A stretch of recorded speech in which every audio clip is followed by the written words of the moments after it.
Welcome to Robot Unicorn. We are so glad that you are here. As always, let's start the show with a question from Scott.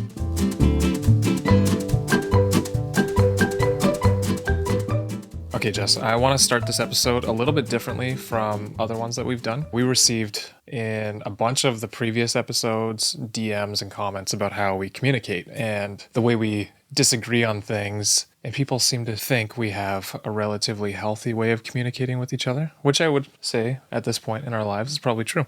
So I'm going to read a DM from someone. Okay. And then I want us to discuss that. So it's not really a question today. It's more of I'm reading someone's DM.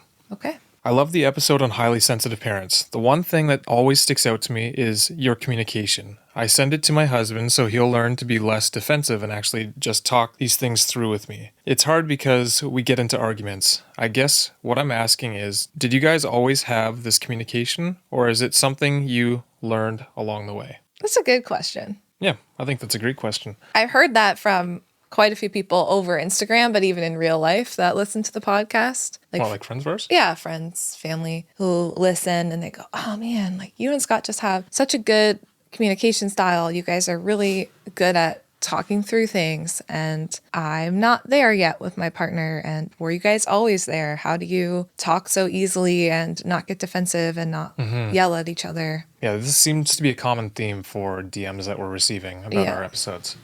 So what do you think? I've been thinking about this a lot because I knew we were going to talk about this today. And yes, I think actually our communication, and dare I say our marriage, is in the best place it's ever been. Wow, really? She says with a question mark at the end. Oh, like you're asking me if I agree? Yeah, I'm asking if you agree. Yeah, I guess I agree with that. Is it like a wholehearted agree or just like... Yeah, I do. So I do think we're in a really good spot right now. And we definitely have not always been in a good spot. No, I mean, we got together when we were in high school. So we're high school sweethearts. And that doesn't always work out well. But I feel like it kind of worked out for us in that we both are very different people from when we were in high school. I mean, hallelujah to that. Like, I can't imagine if we were the same people that we were in high school. That would not be good. I think obviously we're more mature, but also in the way we communicate, it's totally different. Like, I came from a family that just did not communicate about anything. Or if you communicated, you were just angry about it. So I would say I had a lot to learn, and I learned a lot from your family, actually. Because we got together when we were so young, I got to experience like the way your family interacted from a young age. And I feel like that's shaped the way I communicate now. And I have a lot of respect for, especially how your dad, he doesn't let anything linger. And you're the same way. You don't like to let anything linger. I can't. Like, that's something people will know about me is if I'm your friend and there's something that's gone on in our relationship or something I'm feeling, something that's bothering me, I can't just stew on it. But I don't come to you angry about it. I'll just be like, hey, I noticed that this was happening and this is how I felt in my body. But were you always like that though? Yeah. Let's say in high school with the drama between all the girls in your friend group. Yeah, I always hated it. I hated drama. Well, you hated it, but did you communicate on it? That's a good question. I mean, that's so long ago. I feel like I've tried to repress that. I feel like, so, maybe because we've known each other you for so long. better. Yeah.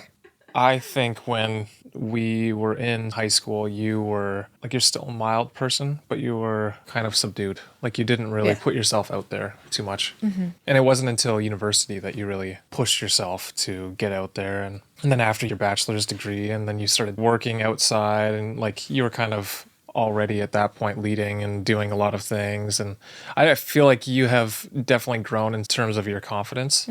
So I think that has helped with your communication ability.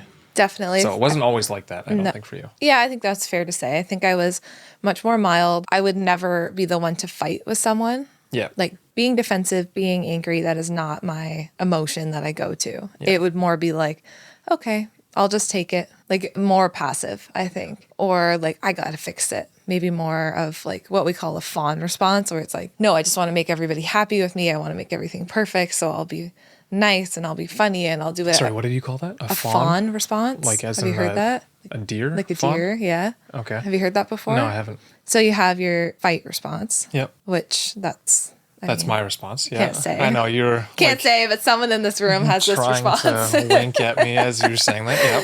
Yep. Okay, so there's understood. The fight response, the flight response, which is like running away, not wanting to deal with it, laying in bed with your covers over your head, which I will say sometimes I get that response. I just don't want to deal with it. Freeze, or just like stuck, which I will say I also get that response a little more often. I feel like people in general probably get all of them. Yeah, where you're just like, I'm stuck. I don't know how to move forward. I don't know how to communicate. And then we have a fawn response, which is like, I'm just going to turn on or like activate these like charming elements of myself, or being really nice, or being funny, or being caring, in order to get someone to be in a good relationship with me so that they like me. I've never heard of that before. Yeah, interesting. So I will say, when I learned about the fawn response, I was like, oh, dang, I feel called out, because I think I can get there pretty easy, where I'm like, I just want people to like me. So instead of dealing with my conflict, I will just become more likable and make sure everybody likes me in the room, but I'm not actually being true to myself. Yeah. I'm not actually resolving it. I'm just being nice. And I think we can both say that that's something who you are. That is still me. You still kind of have that sometimes, but I feel like it's better than it was. I think I'm learning that it's actually not respectful to the person who you're in conflict with to have this fawn response either, because then you're not actually being truthful to them. Like, you might be getting them to like you still by acting as a certain persona of yourself. Like, even you, right? Like, if we're in conflict together and I'm upset with you about something and you're upset with me about something, but instead of dealing with it, I'm just like trying to be super nice and make you dinner and be like friendly, but we're not getting to the root of how we're both feeling. It's just a mask, and eventually those feelings will come out. Yeah. So yeah, I don't know. That's been something for me I think I've learned about myself over the years that's been helpful in my communication style with you and just in general. So what we're trying to say is we were not always like this. The seeds of it were there. Yeah. The roots were there. I would say when we started dating, it was giving toxic a little bit. Giving toxic. We are just becoming more and more ourselves on this podcast. Yeah. So hopefully you appreciate the sense of humor. We shall see. We'll see. I say that because I was looking through, I have a bunch of notes that we had given each other in that period of our lives. And a lot of them were me to you, literally fawn response.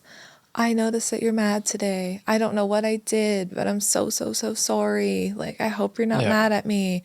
And you're being mad at me for some reason, but you're not telling me why, or just shutting me out, like giving me the silent treatment. And I'm like, no, please don't be mad at me. It's the exact thing we're saying. It's exactly what we're talking about.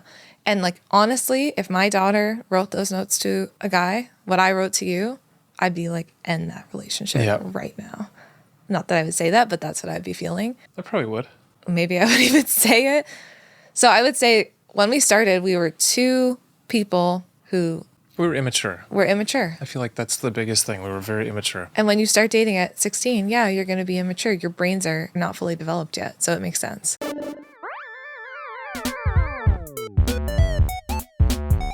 That time of the show, folks. The time where we shamelessly self-promote Nurtured First. Picture this. You're peacefully playing with your toddler until all of a sudden they're hiding behind the couch. But they're peering just far enough above the cushions to stare you straight in the eyes as they go red-faced and proudly poop.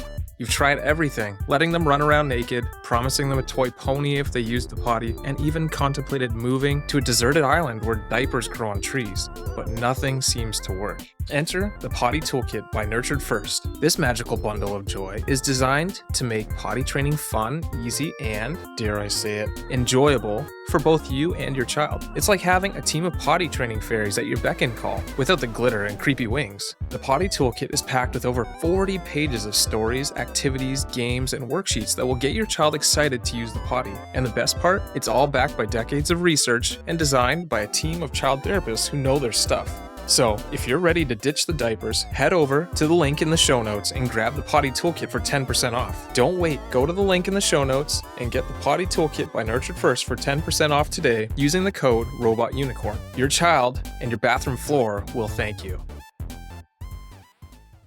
So, what did it take for us to communicate in the way we communicate now? How do we get from there to what we're like now? Which maybe we should explain what we're like now. So one of the things that historically kind of annoyed me about you is that you had to sandwich everything. Oh, it's like, where is this going? With like a compliment, and then you say what you really mean, and then another compliment. Yeah. And that's what I think it's a term that people use. I call that the shit sandwich. I don't know. I hate that. I hate it when someone has to compliment you, say something nice to you, and then tell you what they really mean, and then say something nice at the end again. Yeah, but a lot of people do prefer to get their feedback that way. And maybe this is me. I don't know. I feel like that's so inefficient. Like, just tell me what you feel. So logical all the time. Let's not be defensive about it, because I think the key thing is we have each other's best interests at heart. Like, we're truly trying to do the best for each other. So then if you constantly have to sandwich everything with compliments, I don't think it makes sense to me. It makes those compliments disingenuous. Like, that's not real. I just want to know, how can I improve on this situation? Like, oh, Scott, you had kind of an angry tone when you talked about, I don't know. I can't think of, I'm never angry, obviously. But I feel like we joke about Scott being angry all the time. He actually is rarely actually angry. Yeah. But we always joke on this show about you being angry. So just for the record, he's actually not an angry dude. But. No, in general, I wouldn't say. Sorry, continue. Where was I? You just get distracted. That pisses me off. There it is. There it is. Knew it. Yeah, I just feel like we have each other's best interests in mind always, or most often, I would say. So then us just having like real conversations makes sense to me. And I feel like for you, that may have been challenging at first, because you're like, I would say, hey, Jess, I think you need to do this better. Or let's talk about, I don't know. I can't think of can you think of an example of a situation where we talk like this? Yeah. Yeah. I have a lot of things I'm thinking about right now. I think, just to go back, because I don't think it's about the shit sandwich. I think that's maybe a piece of the communication that you didn't like. But I think what the shit sandwich to me symbolizes is me feeling afraid to tell you something. Right. Because if I tell you, you might be defensive, get mad at me for telling you. And so I don't want you to get mad at me, because this is how I historically would think. If Scott's mad at me, my world is now crumbling. Like, I can't handle him being mad at me, but I want to tell him this because of how I'm feeling. So I'm going to candy coat it as much as I possibly can so that he doesn't get mad at me. Meanwhile, I think I get more defensive if you so that's what I learned. Sandwich it with compliments. Exactly.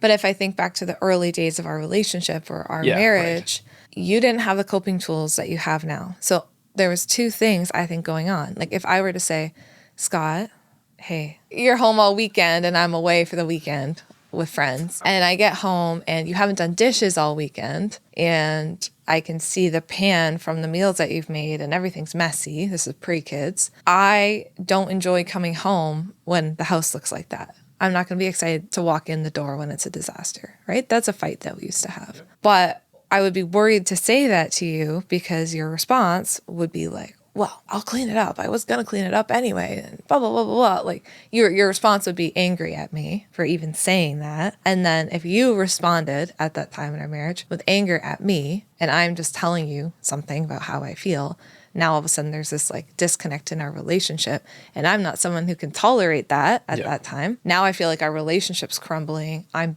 crying, I'm upset. I'm like, oh, it's okay. I'll just clean it up. Like, don't worry about it. I don't want to upset you. I'll just clean up the whole kitchen. Sounds very toxic. Yeah, I told you it was giving toxic in the early days. But this is a common thing that happens. Yeah. Why? Because our defenses are up so that we don't get hurt, right? So when your wife comes home and says the house is a messy disaster, you're not taking that as, oh, Jess is just asking me to clean up. You're taking that as a personal attack against you, your character, the way I see you. So that's painful. That hurts. So instead of hearing what I'm saying, it's just about the dishes, like I would like you to clean it up, you're like, I can't tolerate feeling hurt by Jess because I don't want to be hurt, because I grew up feeling hurt all the time, and that feeling is unsafe to me. So it's better for me just to have my defenses up, get angry, get upset with her, then I don't have to be hurt. Right? So I feel like we had that dance for the first little while in our marriage of one of us would say something to the other. We wouldn't want to be hurt by what that person was saying, because being hurt is vulnerable. Being vulnerable means you could be in a bad spot in your relationship and you could be left, you could be abandoned, attachment issues. You see where I'm going here, trauma, Okay, I get it. We could be hurt, so it's going to be easier for me to be angry at you than for me to say the words that you said to me hurt me. So it sounds like I've really done a lot of growing, and that's what has helped with the communication in our relationship. I would say yes. I would say that's a piece of it. AKA, it's all Scott's fault. No, that's not where I'm trying to go here. Once again, I know. Once again, me blaming you. Yeah. No, I was not perfect. Just wait for everyone to come to my defense. I know, as always. I absolutely was not perfect because I had a really hard time giving you feedback. I would internalize a lot of the stuff that was going on. So, for example, I would walk in the door, I would see the dishes weren't done. To avoid an argument with you about it, because I wouldn't want to talk to you about the hard thing, I would just rage clean the whole kitchen and be in a bad mood with you. And that's also not a nice way to see each other after a weekend away, right? And then you'd be like, what's going on? I can't read your mind. Be like, it's fine, it's fine, it's fine. And I just go internal. So we both just had these patterns of communication that weren't really healthy or serving us. But I think at the root of it all was us not wanting to be in conflict with each other and us wanting to be in good relationship with each other, but just not knowing how to communicate in a way that was going to preserve our relationship. Yeah. And I think what that comes down to too is attachment styles, right? You and the way that you and I both grew up, you didn't have skills to communicate that were passed down to you. So you didn't grow up with parents who communicated and talked about the dishes being done or who's folding the laundry tonight or any of those things. So you didn't have the tools to talk about it. I did see my parents communicate pretty well, but still had my own stuff as being a person who's very sensitive and takes on other people's emotions and just doesn't ever want someone to be upset with them. People pleaser. The people pleasing came out in our marriage too, and that was really hard as well. So I would say the first couple years of marriage, there was a lot of great moments. Well, our relationship in general. It was quite a while of our relationship. I mean, again, we were very young. So we were young. What do we know? We're also babies trying to be in a relationship together, right? And we were best friends, so we still had a lot of amazing times. But I think when it just came down to some of those pieces, it was hard for us to communicate together. Are there any other times in our relationship that you felt like our communication was worse? I know the answer is yes. Yeah. And I know what you're going to say, but I wanted to ask the question. I mean, I think the worst season we ever had in our entire marriage was after our third child was born. Yep. It was really, really hard. Wait, sorry. Of our entire marriage, you would say? Yeah. Okay. In my opinion. I don't know about your opinion. And I wouldn't say it was a long season. No, it wasn't. It felt long, but it was really just a few months. Yeah, I guess of our relationship, that's probably true. I feel like the stakes felt higher. We had conflict when we first got married, and there was nights that were really hard where we'd be upset with each other and go to bed angry, and it wasn't the nicest. But I would say we were young, we hung out with our friends a lot. We still had lots of fun. We still had lots of fun, and we didn't have really responsibility. We were just having a lot of fun in our life. We would work. I was still in school, so it was okay. And then we got to a really nice place in our relationship after that. I think even the first few years of having kids, we were in a pretty good place in our relationship, I would say, especially once you started doing some healing around your own trauma. I was in school. We were talking a lot about communication, and I feel like we were in a really nice place. Yep. And then we had our third child, and I would say leading up to having our third child, we were in a hard place too. And it wasn't all terrible, but you had just quit your job to work with me at Nurture First. Right. Yes. Right? So... Oh, yeah, we were getting used to working together. We've talked about that before. Working together is not necessarily the easiest thing when you're married. Yeah, exactly. So for those that don't know, in the November of that year, I think, Scott quit his full-time job to help run Nurture First, our mama village, with me, to do kind of all the operations, tech, back end, so many things that he was doing nights and weekends, helping me with the website and all that kind of stuff. I was hoping I would just be the trophy husband, but that didn't really pan out. And we needed his help. And Scott and I are so different. Scott, if you listen to this, Scott is organized. He's logical. He's an engineer. He's got a certain methodical way of doing things. I'm not that. I'm creative. I mean, I could never do an art project, but in terms of ideas and writing. Yep. And I'm passionate about psychotherapy and the work that I'm doing and how to support families. And I always want to learn. And I just want to teach and learn and get my information out there and try and figure out the best way to tell a story. But what I'm not good at is being organized. And Scott quit his job as an engineer and joined me to things that were not organized and had no systems in place. And it was just him and I and my cousin that were working together. And it was really hard on our marriage because now there's no separation between work and home life. And it was a pandemic. So we did it all from home with our kids at home. It was absolute chaos. And I think we always thought, oh, life will be better when Scott quits and we're working together. It'll be so great. But it was really hard on our marriage because it just made all these differences between the two of us that if you're just married, like you can work through those differences. But then when you also work together and you're like, what the heck are you doing over here? Yeah. That was hard. So I think leading up to having our third baby, we were just dealing with those differences and trying to figure out how to work together for the first time. That was hard. And then we're about to have our third baby, but we didn't have any plan for a maternity leave. I was self-employed, so there's no maternity leave. And we had nothing really prepped ahead of time because we were so behind on trying to organize things. And then she came, 4 weeks early, 3 weeks early? Yeah, 3 weeks, I think. Oh, yeah. She came at 37 weeks. In my head, I'm like, she'll come at 42 weeks. And then when she came at 37 weeks, I was like, what is happening? This is not the plan. I thought I still had at least 3 more weeks to prep for taking time off. And then she came and we were just... Yeah. I mean, you were working that same day, so... Yeah, it was so hard. I feel like I haven't talked really publicly about how hard that was. I had no mat leave. I couldn't take time off. I had a baby, and like the same day I had her, I was like still having to do stuff. I had 2 older kids that were adjusting to being big sisters. We didn't have childcare. Yep. So I was home with 3 kids. And then at that same time, Scott and I were like, we should get just a very small office space so that we are not working in our house with all 3 kids there. So we got an office space, but it was terrible. And Scott had to update it. So you were spending so much time updating it. And I mean, in hindsight, I would have changed so many things about the way we did things to make things better for us. But that's hindsight, so right? Can't really... So Scott was trying to renovate the office space and work on that and do all the other stuff around the house and help with the older kids. I had a newborn. Like, obviously having a newborn is a lot of work, full time, round the clock feedings, but I didn't get a chance to just have a newborn. I had 2 other kids, a business, and just a lot going on. So because of all of those factors, I think if it was just like I was on mat leave and you were working a full-time job, it would have been a different story. Yep. But because of all of those factors, it was... Yeah, there was extra pressures. Yeah, there were so many pressures on both of us. It was so hard on our marriage. What do you think? Like, what do you think was for you the hardest point in all of that? Like in that period of time? Yeah. Well, trying to give you a break. Yeah, when you yourself also needed a break.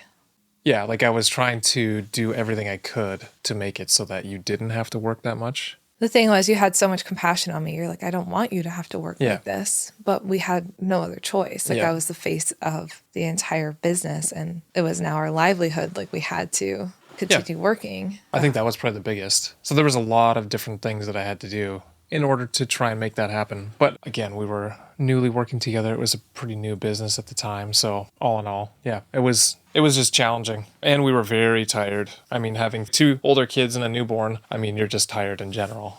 We also had said to ourselves, you know what, in the next couple weeks, like before we had our third, we'll make sure we get our toddler sleeping well because we were still rocking her to sleep. She was still going to bed like really late because she had kids to sleep, eh? We love rocking our kids to That's sleep. the cutest thing. But she was 2, and we were still rocking her to sleep at the time. She was still having a long nap during the day, so she wasn't going to bed till like 10 at night. So that was a huge factor too. It's like we didn't even have our evenings with just the newborn. Like, we also had a toddler, and we hadn't figured out her sleep stuff yet. And as we've talked about, Scott's a very highly sensitive person, very sensitive to not sleeping. And now you were in charge of the 2 older girls' sleep so that I could breastfeed a newborn all night long. And so you had to wake up a ton in the night too. Yep. So I think a huge reason why that time was so hard on us, we were not working within what you were capable of as a sensitive person. You had zero breaks. You were up all night with the toddler. You were like physical labor trying to update the office, plus run the business, plus make sure my needs were taken care of. Yep. And I think there was a bunch of times in there where you hit breaking points, which were fair. But then I think the struggle with our communication was that the breaking points were often at me. Like, hey, you need to figure this out, or you need to do that. Yep.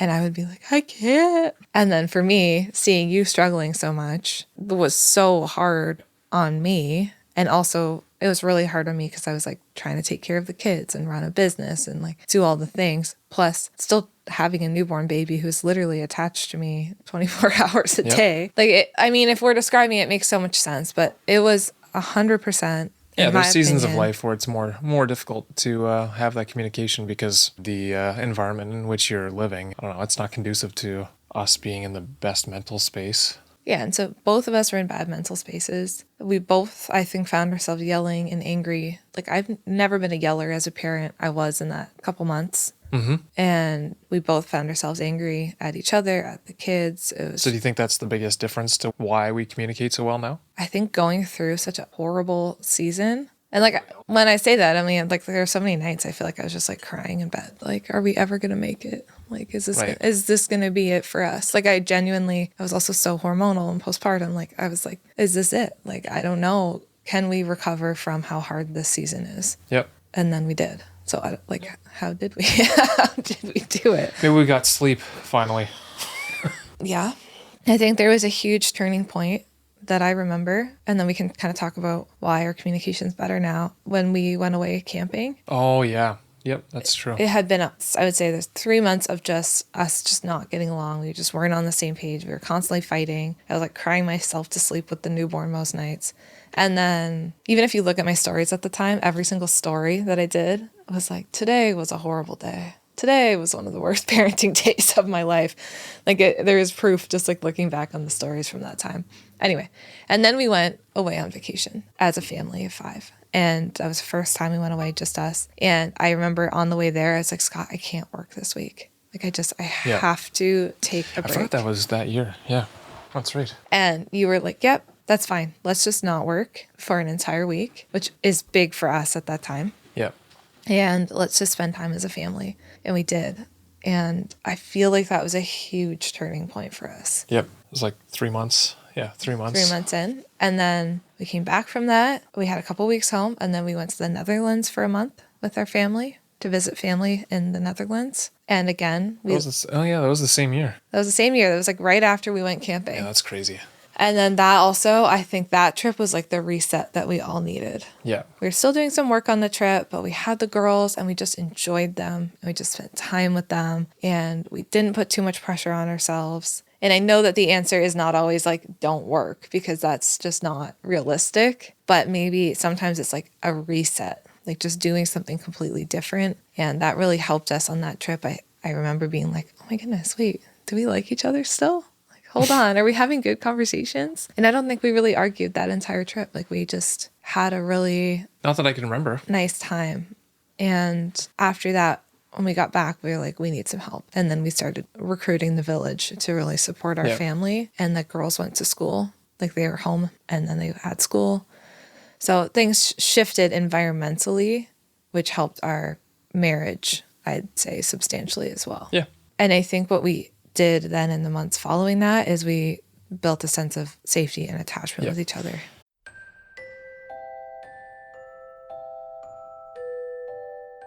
Attention, sleep-deprived parents. Do you feel like a zombie during the day because your little one keeps you up at night?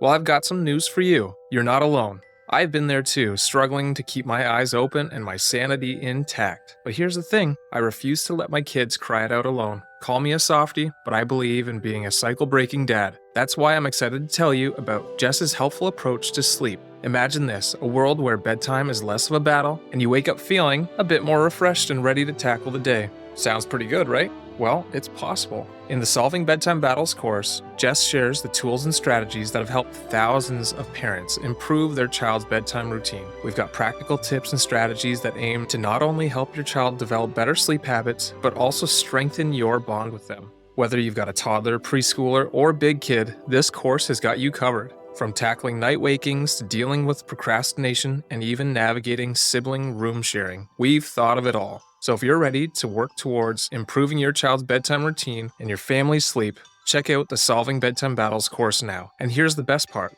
You can get it for 10% off using the code ROBOTUNICORN. Check out the show notes and start your journey to better sleep habits today. Your future self just might thank you. Now, if we go back to the original DM, it's very possible that there are environmental factors that this person is experiencing that make it more difficult to communicate. But let's say, what if they have the ability or they have the environment that should allow for better communication, but they're still not having that communication? Like, I think we have both grown as well in terms of the way we communicate and the way we understand the other person wishes to have things communicated to them. Yeah. So how have we grown to the point where we can have that conversation? And environmental factors are one piece of that. Yeah. So it's easier to communicate well when your needs are taken care of and you're sleeping, all those things. But you're saying, like, how else have we changed our communication styles? I think a couple things. First off, we've built a different type of attachment with each other, I think. What I mean by that is, like, we talked about, like, when we started dating, you had like an insecure attachment with your parents, right? And I think most researchers and people who specialize in couples therapy, and I will say that's not my specialty, but I just know a couple things from being a therapist, would say that the attachment style you had with your parents is the attachment style that you bring into all your other relationships. Mm-hmm. So there was not that sense of security or safety or even trust when we started being together, because you didn't have that growing up. So you didn't have, like, oh, I can trust someone. Right. I know that they'll have their best interests in mind. So that was built over repeated exposures to us just showing up for each other and trying to build that foundation of a relationship where we could learn to trust each other. And I think that came over time. That came with listening, like learning how to really listen and validate each other's feelings, right? Yeah, because I would say one of the biggest pet peeves I have with not necessarily therapists, but people who like validate constantly is I feel like they're not truly understanding. So like I've said that to you before. It's not enough for you to just say, yeah, like that makes sense, or I understand that, when it's clear to me that you actually don't. Yeah. And you're not getting curious, as you like to say, about the... I think learning how to get curious with each other has been... Yeah. It's not just about validation. I think that's important as parents with our kids too. Like, kids understand when you're just placating, you're just saying, oh yeah, that it's really tricky, I get that. And you obviously don't get it. Like, we can see that with our middle daughter. She 100% understands when we're just... Validating. Yeah, without truly trying to understand the situation. I have a really good example of this in parenting. Yep. So there was a situation that happened where we did communicate about it pretty good. So our daughter, this is our third baby, but we were in a pretty good spot at this time. She's like 8 months old. She's not sleeping well at night. And I'm like upset about it. I'm like, Scott, I haven't slept in so long. I haven't slept in like at least 8 months. I'm so tired. And you immediately jumped to, like, instead of validating, hey, you're really tired, like, that makes sense. What can we do to, like, support you? You were like, well, just have to fix it. What can you do? Use your knowledge to fix the situation. And so you jumped right into fixer mode. And I was like, all I'm actually asking for is you just to get curious with me and have a conversation with me about why sleep feels so hard, and then together make a plan. Whereas you were just like, you know what to do. Just make a change and fix it and stop complaining about it. So that's like a really good example of, okay, now we have a conflict because I'm asking for something and I'm not receiving it. And you're trying to fix something because you think that's going to be the answer. So then I have a choice to either be like, okay, fine, I'll just do whatever you say. See, I would say in that situation, though, I would not necessarily understand that you're just requiring validation. Well, that's where I was going to get. Yeah. So now, then what I learned in that situation is I need to tell you what I need. Yeah. Be like, hey, Scott, I really want to talk about sleep, but I'm not looking for you to fix it. I kind of want someone just to talk it out with me without you jumping to fixing it. Is that something that you can be okay doing with me? That's what I need right now. And then you can answer that yes or no. Right. But I think sometimes like just asking for what you need versus saying something, knowing you need something, and then assuming that they're going to read your mind has been really helpful for us. Yeah. I think we had that conversation midway through our relationship. And I said to you, I can't read your mind. So if there's something you're thinking, but you're not telling me and you expect me to know it, we're not going to make any progress if you're not just telling me directly, because I can't read your mind. And likewise, You can't read my mind. Yeah. Or I can't read your mind. I think that's helped us a lot. And having clear expectations, let's say the dishes situation, instead of me coming home in my head being like, those dishes better be done. Like if he did not anticipate that I want those dishes done, I'm going to be pissed. And then getting home and the dishes aren't done and I'm mad. Now what I would do in that situation is I would just communicate that with you ahead of time. And now you just know to anticipate my need. Yeah, oh, I know. Well, and that's the other thing that builds a solid attachment, right? You know that one of my needs is if I'm out with friends, it's not like a need, but like something that really makes me feel seen is if I'm out with friends and you're home with the kids, if I come home and it's like pretty tidy in there, I feel really seen and appreciated and heard. So that's something that you try to do as an act of like, hey, I'm showing you that I know that this matters to you. Yeah. And thank you. I've noticed that you've really been doing that a lot lately. Even the other day when I was sick, I came downstairs and the whole kitchen was clean and I felt very seen. So thank you. I did notice that. And I try and do the same thing for you. Like I know for you, you're like, wait, when do you do this for me? Yeah, what do you do? I'll give you an example. Oh, perfect. Sunday, we could have made plans. We could have gone out, but I knew that you just got this new scanner and you really wanted to scan some items and do some 3D printing and watch Formula One. And like, I know all of those things are really important to you. So instead of making plans, instead of going out, it's like, why don't we just have a home day? Let me hang out with the kids. I would love to do that and just give you some time to work on your hobbies because I know that that's something that really is important to you and fuels you. So I took the kids for several hours and just let you do your thing uninterrupted. Then you feel seen and you feel safe in relationship with me and you're getting that need met. So I feel like those are the types of things that we've learned to like anticipate what the other person might need. And instead of waiting for you to ask me or get angry or be like, I never have any time to 3D print because you make so many plans with everybody and I never have time for it. We try to see proactively what the other person might need. Right. And then I think that builds our relationship and our mutual trust and our ability to communicate with each other because we're both feeling seen. So do you think that's a common issue in relationships then? Where each partner is not trying to anticipate the needs of their partner? Yeah, I think so. And you think that leads to defensiveness though in communication? It leads to feeling unseen, which can lead to defensiveness and hurt. Like for example, if I never showed any interest, which I did for many years, in your hobbies, something that's important to you. So if I never showed any interest in that and I never gave you any time to do it, but those are things that matter to you and that when you do those things, you feel filled up and then you can be a better dad, a better business partner, like all those things. I don't do too much engineering related work anymore, so it's kind of nice to be able to... They're a value of yours, right? Scratch that itch. But if I make sure that our schedule's so busy and we always have stuff to do, and if you're doing it, I'm like, Scott, you can have all 3 kids while you do it. That's fine. And I never give you time and space for that. You're going to start feeling pretty unseen and frustrated, right? Like, I never have time to do this. Like, so then you would have a choice to either be upset with me and mad or clearly communicate with me that you need it. Yeah. But when I can anticipate that before you even ask, that probably makes you feel the most seen and like Jess really gets me and she knows what I need. That's hard work to do. Like that only comes after knowing each other so well that now we know what each other needs. But do you think that's the basis though for having strong communication? Like I just think about this DM that we have been talking about and say they want to discuss something about how they're raising their kids. Like they want to do something.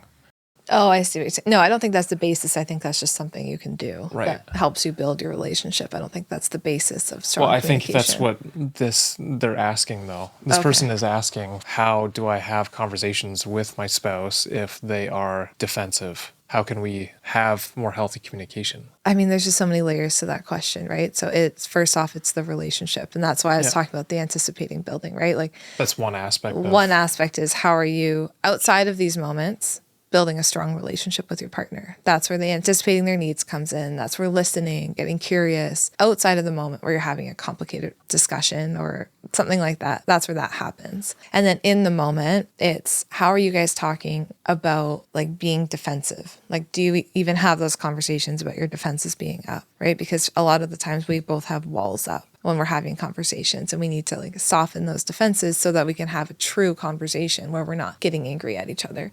But again, like sometimes that takes therapy, and that takes a lot of like time to get to a point where you can have a conversation without defenses being up. But ways that you can, I think, soften someone's defenses is like being mindful of how you're approaching the discussion. Like a lot of people will approach a discussion with like, well, you always yell at the kids. Right. And when you yell at the kids, they do this. And I don't want you to yell at the kids. So it's like more accusing them of doing something wrong. Right. And so if I come to you, Scott, you always leave the dishes out every single time. Immediately, I do not. Your defenses are going to be up, right? You're going to be like, what the heck? No, I don't. And now we're not having a real discussion. Yeah.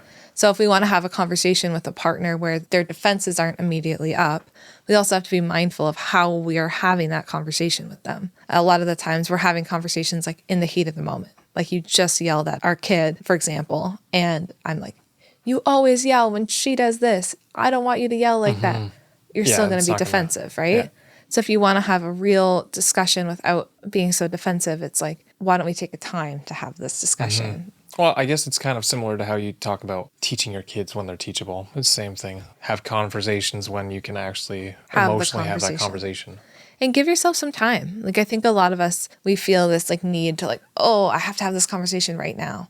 You and I have even had that where like I am one to want to fix something really quick. And there's been times where you just need 15 minutes to just kind of cool off. And then we can have a discussion about something, right? Yep. So know your partner too, and know that maybe in that exact moment, that's not the time to have the conversation because they're heated. There's something going on for them. They need time to calm their nervous system, and maybe you need some time, and then you can have the conversation. And honestly, like I said before, I think one of the biggest things is you stopped validating me for the sake of validating me and like truly started getting curious. I've always found that to be the most annoying thing in conversations with anyone. Can we role play it out? Like, give me an example of a time I validated you. Well, you haven't done it in quite a long time just because we've had that conversation. Yeah, but just for people listening who maybe try and validate their partner's feelings. Okay, let's say we're using the example of you coming back from a night out with your friends or something like that, and there's dishes, and you're really annoyed with me about doing it, and then you get angry. And then later, we have the discussion. I say, Jess, like, that's actually very annoying to me that you come in all annoyed, and I don't think that's the right thing to do. And you might be like, well, yeah, I can understand that. That makes a lot of sense. And it almost sounds condescending. Yeah, if you're like, okay, say it to me one more time, and I'll be me validating you. Jess, it's kind of annoying when you come in all like rage cleany or annoyed after a night out and start doing the dishes, and you don't actually have that conversation with me about, here's what I want, here's what I'd like to have happen when I'm gone. I hear you. It's really frustrating for you when I come home and I'm so annoyed and rage cleaning. Yeah, that must feel really hard and frustrating for you. Yep, there it is.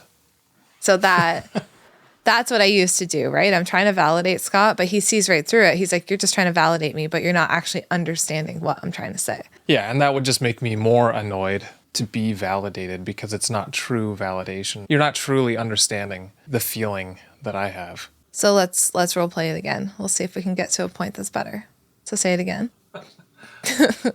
I hate this. I think that these are the most valuable things. If you're listening to this and you like when we role play it out, let me know. And so I can tell Scott. Yeah, if you can come to my defense and ask that we don't role play ever again, that would also be fine with me. Okay. Jess, it's really annoying when you come in from being away and you immediately start rage cleaning because there was a few dishes left. There weren't even that many. Yeah, I know. I came in, I saw it. Instantly, I was so frustrated, and it just, for some reason, felt like I had to clean it up. But that's not on you. Like, you tried your best to clean it up. And if I wanted it all clean, next time I'll just tell you that, and we can talk that through. Yep. But that was probably unrealistic on my end to just assume you're going to have it all cleaned up. Yep, that's it. That's all I would need. I don't need, it makes sense that you're feeling that way, and like... Yeah. So that's just like clear, direct communication. And then for me to know, too, that when Scott's saying, I was annoyed when this happened. That's not a personal attack against me. That's him just trying to fix the situation and we can move on. Because what I would have done years ago is if you said I was annoyed by this, I would have been like, you're annoyed by me. You don't like me. I'm an annoying person. You don't like who I am as a human being. And I would have spiraled on that to be like, now I'm not safe in relationship with you and I'm just going to start crying.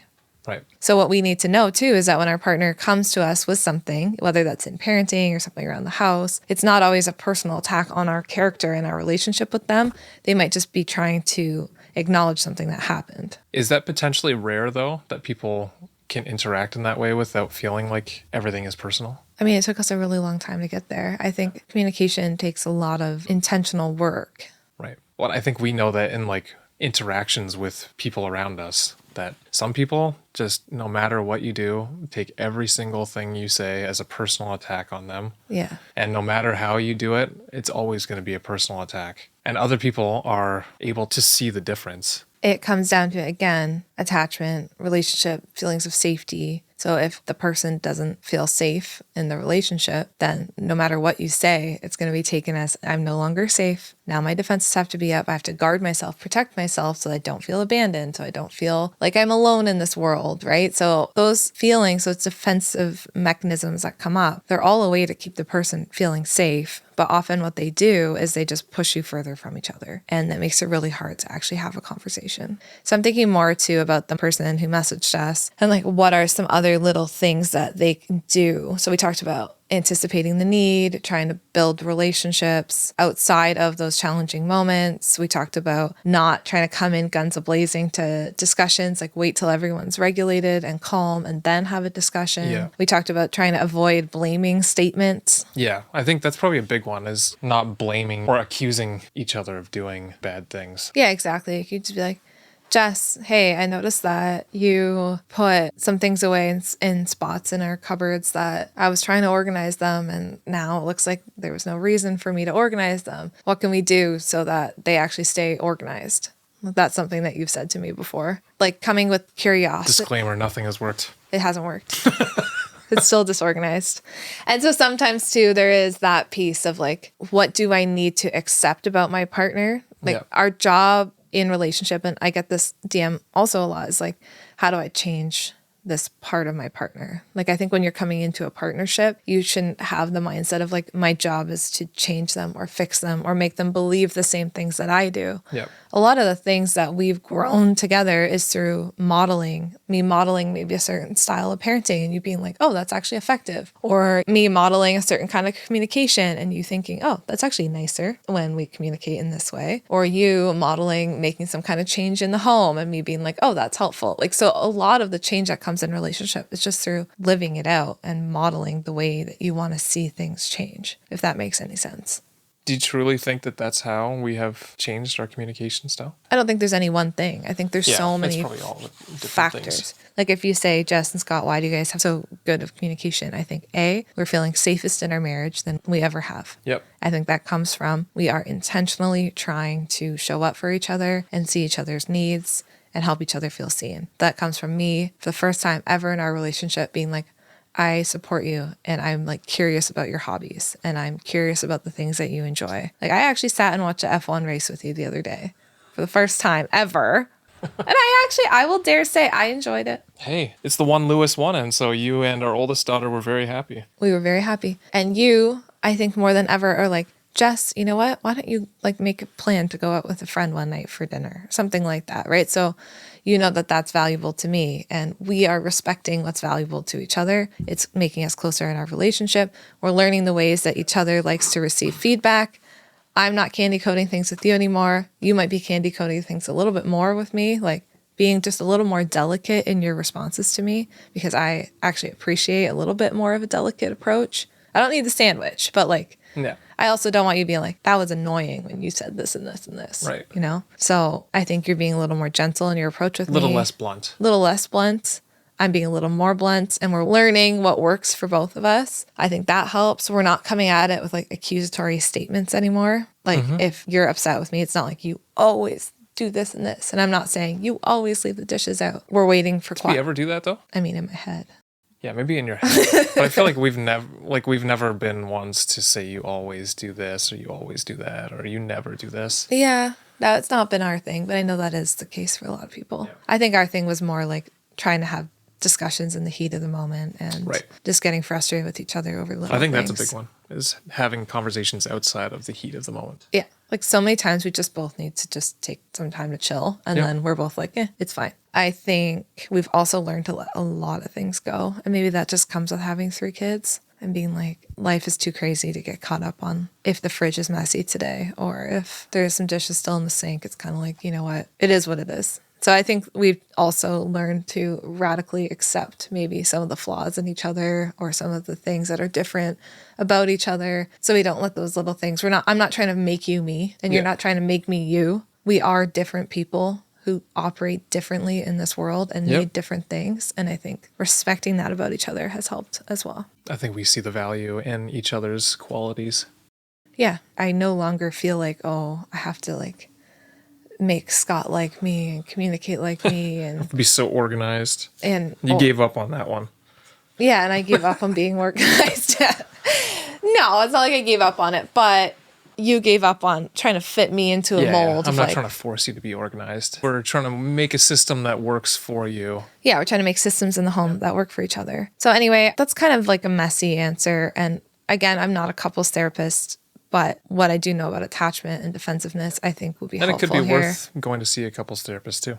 Yeah, absolutely. Scott and I have both done individual therapy. We've done therapy together. We've spent, I would say our communication is good, but we've spent a lot of time working on it. Yep. So, and we talk about it constantly. Like outside of the podcast, we do truly have... We don't only have these discussions on the podcast. We do actually communicate outside of it. Yeah, shockingly. Because I feel like it could also be that people think because we're on a podcast, we just turn it on. No, I would say how we talk here is exactly how we talk in private. Yep. We have a lot of conversations about things and we're pretty good at letting each other know when we need to work on something or we need some space on an issue. Like I had it recently where you were like pushing me to tell you how I felt about something. And I was like, I can't tell you yet. I need some time and I need you to stop pushing me to tell you how I feel about this. And you were like, okay.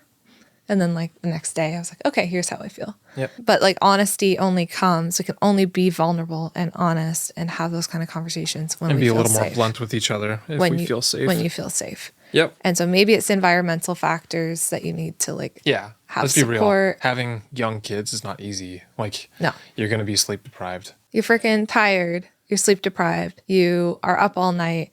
If you have a baby, you are nursing. Like you just don't feel like yourself. Our communication has improved, but also we have older kids. Yeah. We're not in the throes of having a baby at home right now. Yeah. They pretty much all sleep. Everyone sleeps. What I said to someone in our real life who listened to the podcast and was like, I just want to be able to talk to my partner the way that you and Scott talk. I said, yeah, sometimes it takes time. And like, that's okay too. Like it takes time to grow into that relationship with each other and it takes practice and intentionality on both ends. It's a two-way street. Like if I was just trying to communicate but you didn't care, that would be really, really hard. And so just give yourself some grace if you're in a hard season, especially that season right after having a baby or, you know, around that time, like with our third, like it's just a hard time.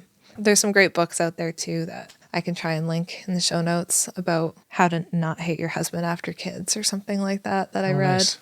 Nice. So there's some great books out there too that can be valuable. Cool. Sounds good. Well, I think that concludes this episode of Robot Unicorn. I think we've covered a lot here and there's a lot for people to think about. It's kind of messy, but hopefully people take something valuable I feel like from it. And the end of 90% of our episodes, like, well, that was kind of a messy conversation, and I hope that you enjoyed it. At least you know we're not scripted here.